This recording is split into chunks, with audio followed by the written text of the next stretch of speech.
What if you had faith in your low back and core during the next high intensity situation that you may have to face? What if last time you were training you realized that this area is the weakest link and holding you back from being able to reach and accomplish your training goals? In this video, we're going to be going over 3 very simple exercises that need to be in your training routine to ensure that you maintain that low back and core health. Next, we're going to be going over the anatomy of this region, so that way you have an idea of what you need to start thinking and addressing inside of your training program as you're progressing on. And lastly, I want to leave you with some good references, so that way you know where to go find good, trustworthy information moving forward. The exercise that we're going to be going over, the first one is referred to as an overhead press dead bug. To do this exercise, we are going to need some type of good solid weight. I'll be using a kettlebell on this one. You're going to lay down on the ground looking straight up at the ceiling. There's 3 things that we need to do before we start this exercise. 1, knees and hips are bent at a 90-degree angle. This will make it so that our lower leg is running parallel to the ground. Next one is we need to have that weight set on our top of our chest, and before we begin the movement, we're going to fully extend our arms and press this over our top of our chest with our arms fully extended. Next, we're going to try and look over top of our knees at our toes. Whenever you do this, you should notice that your upper back slightly pulls up off the ground. This is also going to ensure that your lower back is flat against the ground. That's the last thing that you need to check before you begin this movement, because throughout this whole exercise, we want to ensure that we keep our low back flat on the marching surface. Whenever we're ready to begin, we're going to go ahead and extend one leg out, and we're going to start lowering that weight down with our arms fully extended down to the ground. We're going to reach both these limbs out, both these extremities out as far as we're comfortable with, until we reach that point where our lower back starts to want to pull up off the ground. Once that happens, that's where we're going to stop and hold at. Remember, we want to keep the low back down on the ground. Stop and hold it, control that momentum, and then we're going to return back to the starting point. Once we're there, stop and hold, control that momentum. We're going to switch to the other side to where the other leg's going to extend out, and once again, with both hands on the kettlebell, we're going to start reaching back as far as we can until that point where our low back starts to raise up off the ground. We want to fight that and try to keep it down on the ground.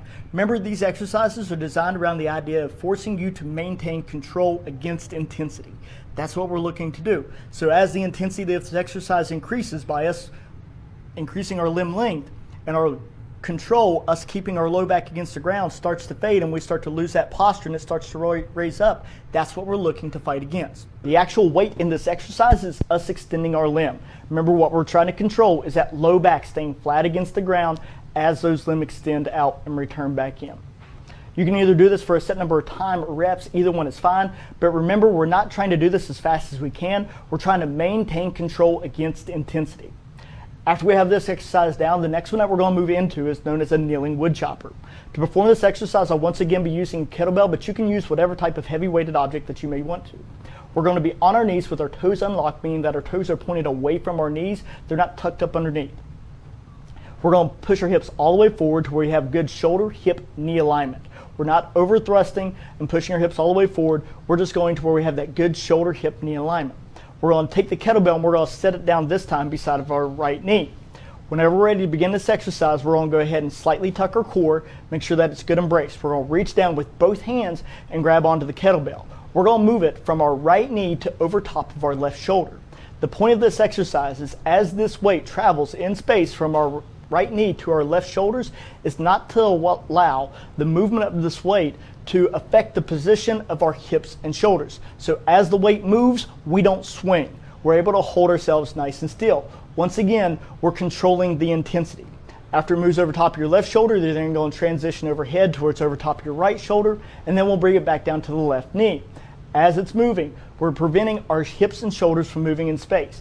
Even though they may want to sway or move, we're trying to keep them good and still. That's the point of this movement. Remember, we're trying to control the intensity. You once again can do this for either time or reps. Either one of them is fine, but this is a really good exercise to help your body become accustomed to that movement of force from one side to the other. The last exercise I want to leave you with is referred to as a Johnson setup. Now, to perform this exercise, we'll be utilizing a band. You can either have it mounted on the ground or something about hip level. Either one of them is fine. The point of it is that we want to utilize the band to provide tension against our lower legs. So we're going to, in some manner, put that band either behind our heels, on our Achilles, on our calves. We don't want it necessarily all the way up on our knees. We want to pull back until there's good tension on that band to the point where it picks our heels up off the ground. Your heels staying up off the ground for this exercise is the expectation. Don't try to keep them on the ground, but we also want them to just be clearing off. So laying flat down on the ground as if we're about to perform a sit-up, some good tension placed against our lower leg from that band. Now we're going to try to perform the sit-up. You'll notice that the amount of intensity it takes to perform this movement has greatly increased. We're having to put forth a lot more work in order to do this regular setup. Now, this leads us into the second part of this video, and that goes into the anatomy of this region. You need to understand that the low back is really the ultimate intersection for the body in its transmission of power from either the ground to the hand or from the hand to the foot. Either one. It is the transition of power that goes in between. The reason that this Johnson setup is so difficult is what we refer to as reciprocal inhibition. Because that band is pulling against our low leg, this is causing the hamstrings to slightly have to fire. The hamstrings are the muscles that run behind your upper leg. Since those are now firing, that means that our hip flexors now have to shut off because you can't have two muscles in a chain fire at the same time. So the hip flexors are forcibly relaxed. They can't help you do the setup because there's tension on the hamstring. So now our abdominis rectus, the muscles that you see directly in front of you whenever you look in the mirror and your abs, they're having to do all the work of you trying to perform the setup.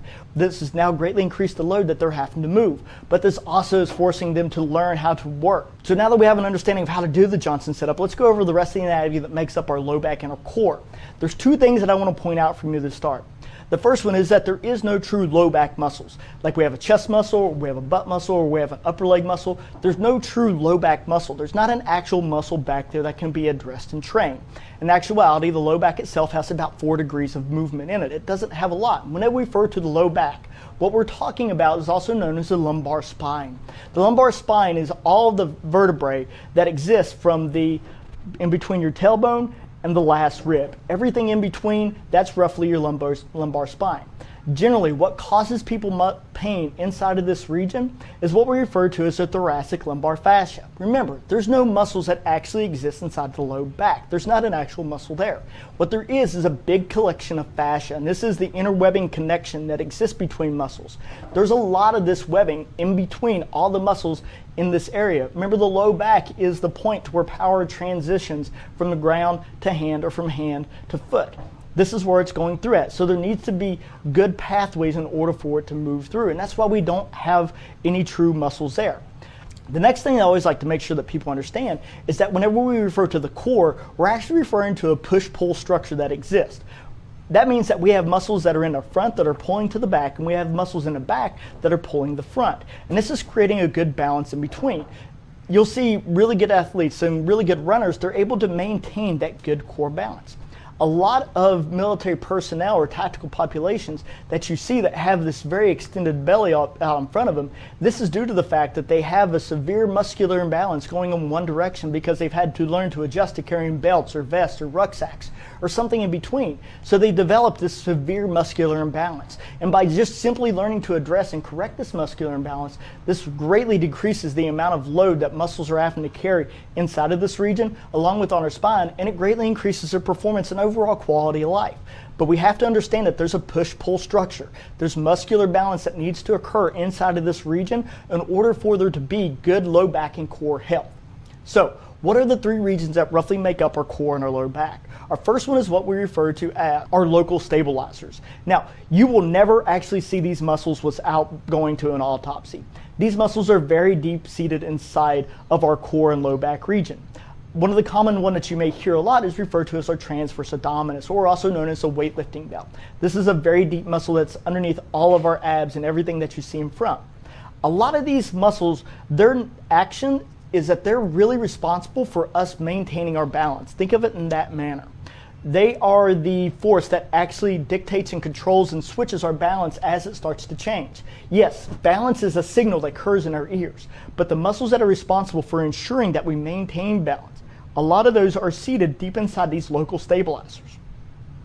The next set of muscles are referred to as global stabilizers. Now, these are the muscles that are responsible for ensuring that the pathways are good and clear, to lining everything up so that the railroad tracks can send power from the ground to the hand and from the hand to the ground. They can do that. That's their responsibility. You can occasionally see some of these in people whenever they have good cut and definition.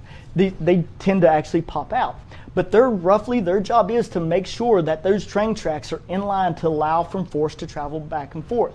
The last one that we're going to be talking about is known as global movers. Global movers tend to be the big muscles that are interconnected with our core region itself. Every muscle has an insertion and an origin, and for a lot of muscles, that is actually inside of our core. A good example is our lats. These are the big muscles that make up our back. They are actually inserted down deep inside of our actual low back. Whenever we talk about thoracic lumbar fascia, the biggest muscle that sits on top of that is actually the origin points for our lats. That's why shoulder movements, or whenever we inefficiently move with our shoulder, that's why it can result in low back pain, because this is the warning triangle for a lot of mechanical inefficiencies that exist inside of our lives and habits and movements that we have. So by being able to address and have good, efficient, correct movement with our hips, our knees, our shoulders, our elbows, our head position, if you are having low back health and issues inside of this region, you being able to ensure that all of these outside big global moving muscles that are attached to our core are healthy and moving without any stiffness, without any impingements, that can greatly reduce the low back pain that you have in day-to-day life. And it can greatly increase your performance and quality of life. So the last thing that I want to leave you with is the references or the additional studies that you can look in for. By far and away, the world leader in research right now for providing good information and knowledge for the low back and our vertebrae and all the muscles that are attached to it is Dr. Stu McGee. He's been studying this for a lifetime. He is the expert at it. Any article or reference that you're able to find with his name attached to it, that is really top of the line. That is the best tip of the spear information that you can have. So the last reference that I actually want to leave you with as far as being able to address and maintain your low back health is yoga. We actually have tons of studies that prove that members of tactical population greatly benefit from yoga inside their training routine as far as being able to maintain low back health and being able to increase its overall efficiency. And this isn't because some mind-spirit connection that occurs, because remember earlier whenever we were going over those exercises, we were talking about learning to control intensity. And yoga does a really good job of doing that for those muscles that are related to this region. It's not trying to attack somebody's masculinity. A lot of people seem to think this. It's the fact that it teaches you to utilize the muscles that are there, the muscles that you have there to help them become very balanced. A lot of the positions that yoga will put you in, if you don't have good balance in muscular, either in sensory or in muscular stability, the movements will become very difficult. And as you learn to do those very difficult movements, that will greatly increase your overall low back health and your quality of life. My name is Benjamin Morris. I'm the founder here at Outtrained. I'm a military master fitness trainer and master resilience instructor. I'm a former Army drill sergeant and tactical strength conditioning facilitator. Preceding my name anywhere I go is the title Pacific Best Warrior. I thank you for your time. Remember, here we do training programs for the people whose jobs depend on your body's ability to perform. And that's you. Please contact us. We'd love to help. Thank you very much, and out.